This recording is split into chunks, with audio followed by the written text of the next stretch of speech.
जीव हमारी जाति है, मानव धर्म हमारा।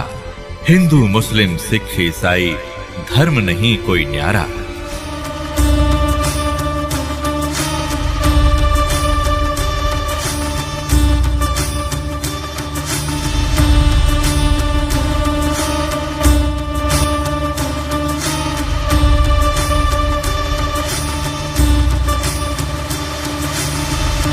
अब हम तस्किरा करेंगे मजहब इस्लाम में खुदा का तसव्वुर, अल्लाह का तसव्वुर।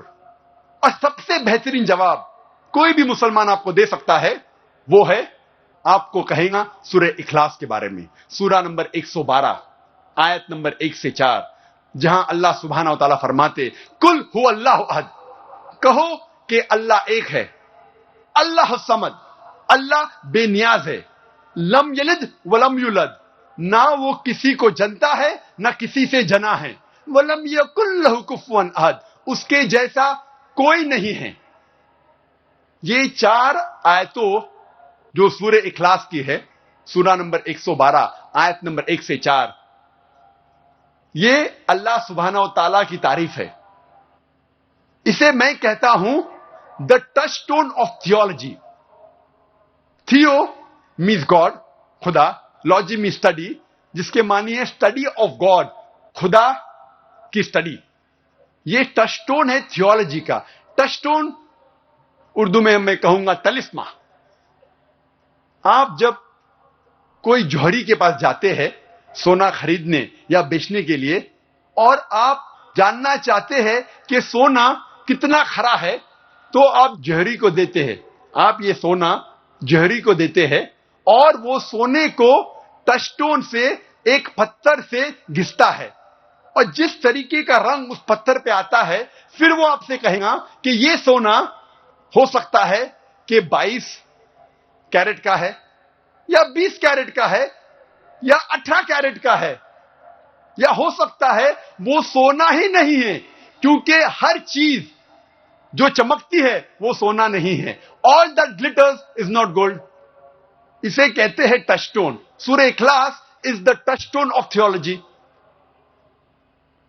जो भी खुदा की आप इबादत करते हैं, अगर आप जानना चाहते हैं कि वो सही खुदा है या सही भगवान है, आप उस भगवान, उस खुदा को जांचो सूरह इखलास की बुनियाद पर, और फिर आपको पता लगेगा कि जो खुदा की आप इबादत कर रहे हैं वो सही खुदा है कि नहीं।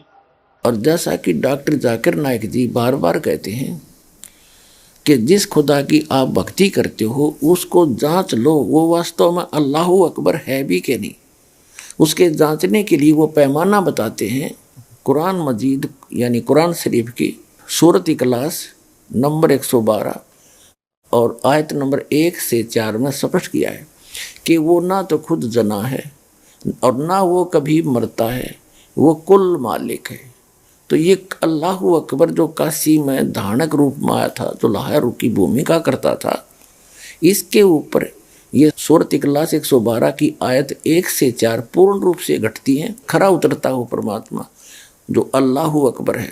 तो इससे सिद्ध हो गया कि वो पूर्ण परमात्मा अल्लाहु अकबर स्वयं आता है और काशी के अंदर 120 वर्ष तक रहे, और वो पूर्ण ज्ञान, कंप्लीट स्पिरिचुअल नॉलेज वो परमात्मा अल्लाहु अकबर खुद ही बता कर गए।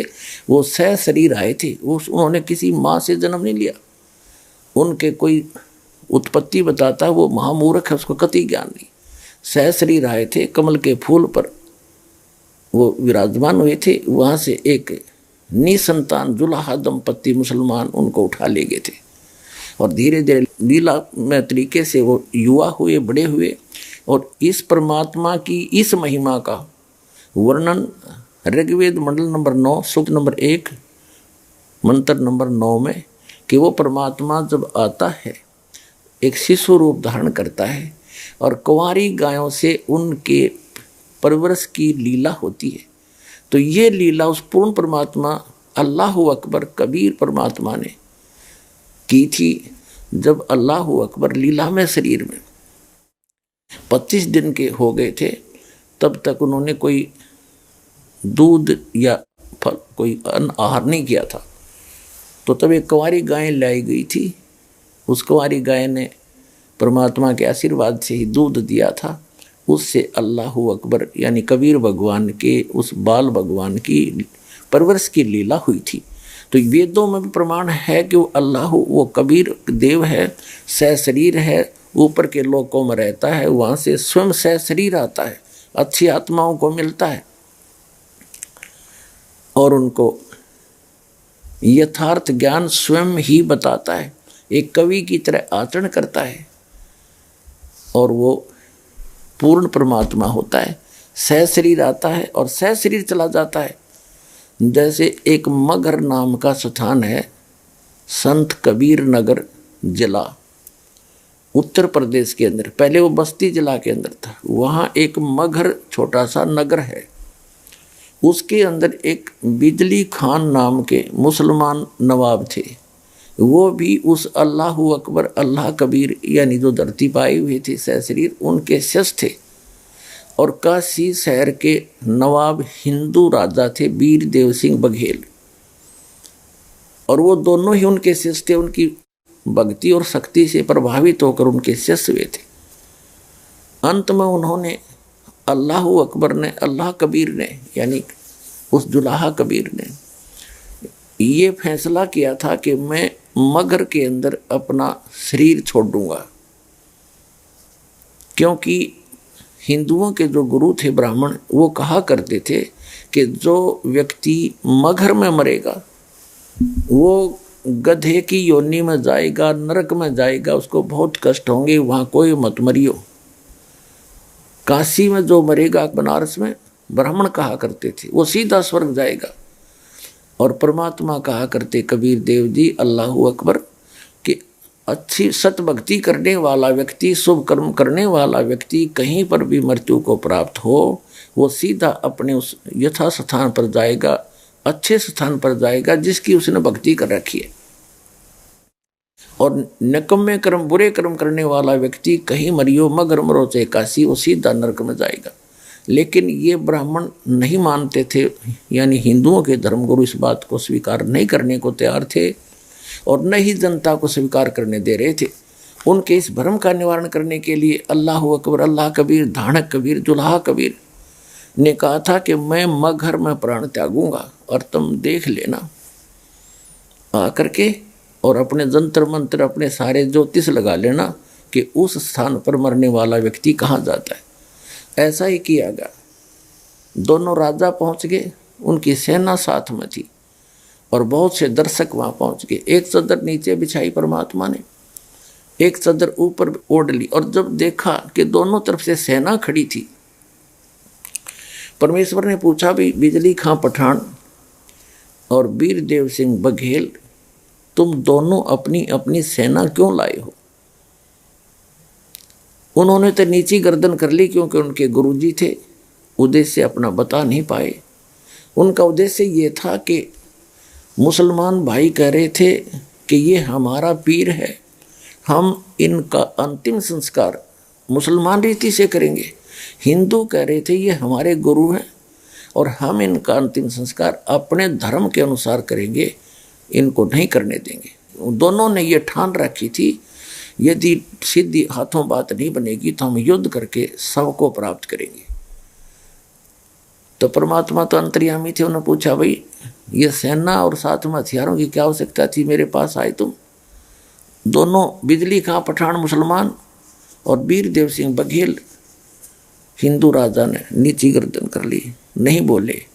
दूसरे मुसलमान और हिंदू जो मुठड़ से थे, बहुत से ऐसे होते हैं जिनको कोई धर्म कर्म का ज्ञान नहीं होता, वो आपस में कहने लगे कि हम आपका अंतिम संस्कार मुसलमान रीति से करेंगे। हिंदू कहने लगे नहीं करने देंगे आपको, हम इस सब को अपने गुरु जी के शरीर को हिंदू रीति से इसका अंतिम संस्कार करेंगे, तुम्हें नहीं हाथ लगाने देंगे चाहे कुछ भी करना पड़े। तो परमात्मा ने कहा रे वीर देव सिंह और बिजली खां, मैंने यही शिक्षा दी थी आज तक कि तुम इस मिट्टी के ऊपर लड़ मरना। खबरदार जब तुमने ऐसी गलती की, तुम देख लेना तुम्हारी खैर नहीं होगी। और फिर ऐसे करना, मेरे शरीर को, वैसे तो इसमें शरीर नहीं मिलेगा तुमने, फिर भी एक चद्दर तुम ले लेना, एक मुसलमान एक हिंदू, एक चद्दर नीचे है, एक मेरे ऊपर ओढ़ दूंगा मैं, और बीच में जो 100 मिला इसको बेशक 2 टुकड़े कर लेना, पर बेटा लड़ियो मत तुम, नहीं तो मेरा कलंक लगेगा। दोनों एकदम शांत हो गए, लेकिन मन में न्यू था कि गुरु जी ने शरीर छोड़ने दो, फिर देखेंगे। अब थोड़ी देर में क्या हुआ कि एक चद्दर नीचे बिछाई, एक ऊपर ओढ़ी।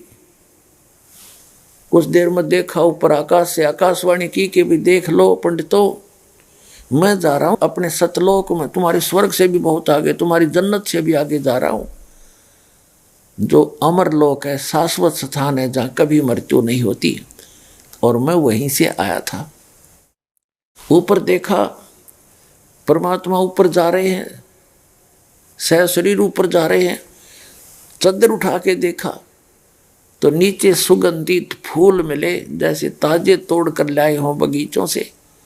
हिंदू और मुसलमान आपस में गले मिल गए, रोए बुरी तरह बालकों की तरह, और कहें हम कितने नीच थे, हम कितने निकम्मे हैं। उनको अंतिम समय भी सुख नहीं दिया, और वो तो अल्लाह थे, अल्लाह अकबर थे, वो तो वो गए, फिर वो ओझल हो गए। पहले तो खूब रोए सारे आपस में गले मिलकर, हिंदू और मुसलमान। पुण्यात्माओं, ये समर्थ है, ये समर्थ परमात्मा, कादिर परमात्मा है।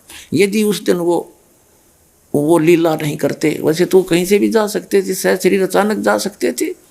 वो उनको मालूम था ये लड़ मरेंगे बोले बालक, और मेरे को कलंक लगेगा। और पहले काफ़ी ज्योतिषों ने ये बताया था कि इस महीने में, माँ के महीने में, और वहाँ पर ऐसे इस बहुत बड़ी आपत्ति है, एक बहुत भयंकर घटना घटेगी, लेकिन वो परमात्मा ने टाल दीवा घटनी थी। और पुण्यात्माओं, महाभारत से भी जबरदस्त युद्ध हो जाता, ग्रह युद्ध छिड़ जाता, हिंदू और मुसलमानों का कटका मर जाते। उस परमात्मा ने वह होनी भी अनहोनी कर दी, टाल दी। और हमारे भगवान श्री कृष्ण एक महाभारत नहीं टाल सके, जहाँ 18 करोड़ व्यक्ति कटका मर गए, क्योंकि वो काल के अधीन थे। ये काल के बाप हैं, वो अल्लाह अकबर हैं, ये पूर्ण परमात्मा है। और इसके ऊपर वो सारी कुरान शरीफ की जो सूरत इखलास है 112, उसकी आयत 1 से 4 पूरी खरी उतरती हैं। तो पुण्यात्माओं, पहचानो इस अल्लाह अकबर को, उस पूर्ण परमात्मा की पूरी जो यथार्थ भक्ति, यथार्थ ज्ञान इस दास के पास उपलब्ध है। आ जाओ, हिंदू, सिख, ईसाई और मुसलमान सबके लिए दरवाज़ा खुला है।